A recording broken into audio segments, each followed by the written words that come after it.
I think 82, we had some success. I think we finished 11th in the points. And if you look at the rundown of all the drivers, I think we beat your dad. Yeah. And we beat Buddy Baker, Gil Yarborough. I mean, we were 11th. So we were one position away from sitting at the head table at the Wardolph. So, and I said, I'm not going to sit the top, 10 at the main table. So never got that far again. Yeah. But, I mean, we had some success. And like I said, not what we wanted, but at the same time, I've done, I'm married and I've got a couple of kids. So I always thought, I'm not doing what I want to do, what I started out doing, winning races in the late model. But I was also, had things I had to take care of, my family and stuff. Yeah. So, and, we were having success among all the independents. We tried to be the best independent out there. Mm. Yeah. And we had some amount of pride in doing that and beating all the other guys. And we had some pride in, we would beat the big guys sometimes. Yes. So you had a car that was red. Eureka Vacuum Cleaner sponsored it, had a black hood. I love the paint scheme. I've actually painted my street stock car when I started racing just like it, except for I didn't have the red. I used a poppy red, but that had buckets of that laying around. But you went to Richmond, I believe in 1986 or 87, and passed Daddy for the lead and led some laps. Well, the deal was we mounted all our tires before we got there, and they were all used tires. We never bought the first new tire. Every time a caution come out, all the big guys put tires on, and we'd stay out on old tires, and they couldn't pass me. So I think we led like 40, 50 laps. Yeah. Your dad got to me because he stopped and put tires on. And when he got to me, I body slammed him like I was leading the race, man. I'm not moving over for you. So yeah, I think he probably laughed about that. But we ended up, I think, finished 8th or 9th. Yeah. And that was the year that I got to drive that Folgers car at Charlotte. But after that, I think after Richmond was Dover, and we ran really well at Dover. Actually, I knocked your dad out of the first round of qualifying. Really? Yeah, and I come driving back in the garage here at Dover, and he does this number to me. So because I knocked him out of the top 20. So, and we ran decent there, and then that's what got me the shot, I think. Yeah. Well, when you're at Richmond having that kind of a day, you've had some moments in your Cup career, but I remember that day being, I'm like, hey, whoa, this is amazing, really. When it's happening, do you think back to that race when all that's happening? I guess you can believe it because you built the car, you brought the team to the track, you're living it.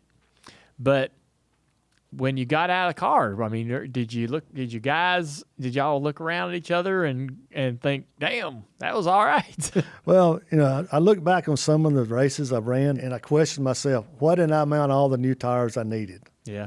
Because you don't ever know when you're going to run well or not. Right. So, and I just can't take that chance, and I've done it this year. At Darlington, I had $9,000 worth of tires mounted up this year, and a car didn't crank.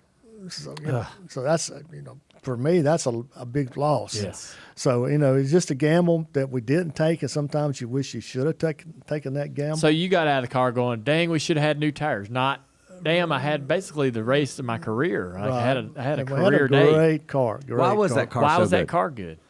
And we just hit on it. Damn. It's we just hit on the setup. Yeah. Well, it was just good. All right, so we love talking about ingenuity here, and getting clever. And it sounds like from day one, if you guys are scavenging from the junkyard and building cars, taking them to Daytona, you had to get creative. So did you do anything to that car that made it good? I mean, did you have anything that you're proud of? Oh, early on, not so much, but later on, we had to get creative to make the Daytona 500, and we did what we needed to do. Where it was cheating or never cheating. Never cheating. Getting it competitive. We just getting competitive. Ingenuity. Right. That's right. Ingenuity. I mean, we had hydraulic rear spoilers. We had, we could crank that spoiler back to whatever degree we wanted, but we never got caught with it. So, and we had, the intake manifold was that little trick in there, was worth 50 horsepower. I mean, everybody was doing it, and so we did it. So that's what you had to do to make the Daytona 500. So Brad was telling me y'all bought a car. So we had Jimmy Spencer on here, and he said, hey, ask Jimmy about that car that he ran so good with and won with at Daytona, because apparently they wrecked it after a race or two after that. They wrecked it, and you guys must have bought it, and it had hydraulic throwout bearings in the rear perches. Right. And Yeah. we asked Jimmy, we said, hey, Jimmy, what anything special about that car you won Daytona with, that McDonald's car? And he goes, no. I'm like, man, I didn't want to flat out just tell him what Brad told me about the purchase. But that was two different races. That was Yeah. two different races. What do you mean?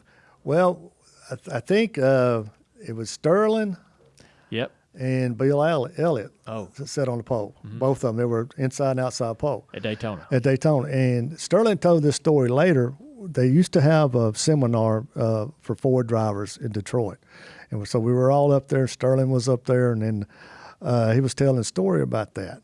And they had hydraulics in their rear springs. And that was the first year that Gary Nelson was on the job. And they were up, they were all up there around the engine. And Gary Nelson was about to pick the seat cushion off of Sterling's car. And when he did, the buzzer went off on the sniffer, for checking for air leaks on the motor. So Gary never picked that seat cushion up, and the valve was under that seat to lower the hydraulics, to lower the back of the car. Yeah. And they've said that Junior was so scared that he got in a plane and come back to Rhonda, North Carolina. So back then you could put your cars in the hauler on Sunday. If you remember that, you might not remember that was way back then, but you could put your cars in the hauler. But they changed those trailing arms in the hauler. Yep. And Brad told me that. He's like, think about how hard it was to train two trailing arms in a race car while it's in the hauler. Yep. So Holy moly. Good grief, yeah. All right, so we did get confirmation then. Yeah. We got our confirmation. when I went to pick that car, I paid $500 because they wrecked it. I went to pick that car up, the juniors, and the guy said, "Wait a minute, we got to cut a couple things off of it." So they went and cut some of the brackets that was holding some of the hydraulic stuff off. That's of it. interesting. So you have that great run at Richmond. You talked about Dover and some highlights from the mid 80s or late 80s. You racing at, well, you have to talk about JD and the Glen. So you're racing at, the Glen with JD. JD was an independent. Y'all seem, I don't know how tight y'all were, but damn, y'all ran around each other on the racetrack enough to have a pretty good understanding and relationship. Y'all both seem to be trying to accomplish the same thing each weekend, or at least had respect of each other, knowing what each other's trying to do. You and him are out on the racetrack together. He had a part failure going down the back straightaway before we had the chicane before we had the bus stop at the Glen. Right. And he got down in the corner and hit the fence, and it killed him. You raced a few more years after that, but how did that experience impact you personally? Did it make you, did it change the way you viewed racing and driving? Not at the time, because the next race after that, JD and I had a good relationship. We, like I said, we helped each other. Yeah. I remember, and this is when I still lived in Alabama, that we met JD at somewhere close to Talladega, and we were going to Riverside, and we put my car on the trailer behind his truck, behind Old Blue. And had Jimmy, Bird, and JD, and I had Sandy Jones, and we go to Riverside, California with my car on the open trailer behind his truck, just to save fuel, just to make it. But to answer your question, JD's he hit that fence. I turned into the corner. He didn't turn. He was behind me. He didn't make it. He didn't turn. So his nose went across my nose, and he got up in the air, and he got sideways like this. And that big catch fence, I went through this direction all the way to my windshield. Yeah. I was a smaller object, and he hit the catch fence like this, and he couldn't go through it because the car was just too wide, and it broke his neck. So, but the next race was Michigan, and I got to Michigan, and I didn't go home after Riverside. I mean after the Glen, because we had already planned on staying up there. I think I don't know if we did Niagara Falls deal before that or not, but we got to Michigan, and Steve Gray came over to me. They had an ARCA car there. And said, hey, Jimmy, would you qualify this car for us? Because our driver didn't show up or something. And I thought to myself, I said, well, I got to get back one in the car at some point. So this is as good as any. So I wasn't qualified, got in that car, never ran a lap of practice, and qualified it for him. So you had it on your mind. Yeah. So and that really, we know this is going to happen. It can happen. Mm-hmm. And that didn't really, upset me for us, driving. I wasn't scared. Yeah. But when Neil passed away, that really got me. Why is that? We had history going up in the late model deal and stuff, and I actually had him in my stopwatch and saw the crash. Saw it, and he blew a tire. He blew a right front tire because sound before sight. I saw him hit the fence, and then I heard the boom. So my outlook changed then, and then we had that other driver got killed on Monday, Rodney Orr. Yes. And I said, Is that the same weekend? Same weekend, yeah. It was on a Monday. And I said, it's just not worth it anymore to me. I think it was Dave Marcus and myself. We're basically the last two independents. And, we were racing out to outrun one another. I said, I don't need this. I'm just, I've been doing it almost 20 years. And it's just, and it hadn't been easy. We worked hard to stay there and do that. So I gave it up, said I'm done. In the middle of speed weeks, you did that. Right. So, do you call Jimmy Hensley or? No, that was it? I was still racing then. That was before that, because I broke a shoulder in a. Okay, so who did you put somebody in your car? Brad Teague. Did you call him up? Yeah. So Brad, come and need your help. I don't know if he might have been there already. Yeah. I can't remember. But either way, you reach out to him. All right. And you tell him, hey man, I'm not going to run this weekend. Would you drive my car? All right. You can tell him why probably. I can't remember. Yeah. Yeah. Brad Teague's been a guy that I've seen you partner up with on some things over the years. Why Brad Teague? Well, tell me something about Brad Teague, because I've watched him race for years. I don't know nothing about the man, but I remember watching him when he drove that 75 car in the Busch Series in the 80s, early 80s. He was fast. Right. And I think he won a Busch race. But I've always kind of wondered about what y'all's relationship was. Back in the early 70s, before we were like 73 or 74, they had a couple of races at Atlanta. I don't remember what they called those things. Neil won one of them. Billy McGinnis won one of them.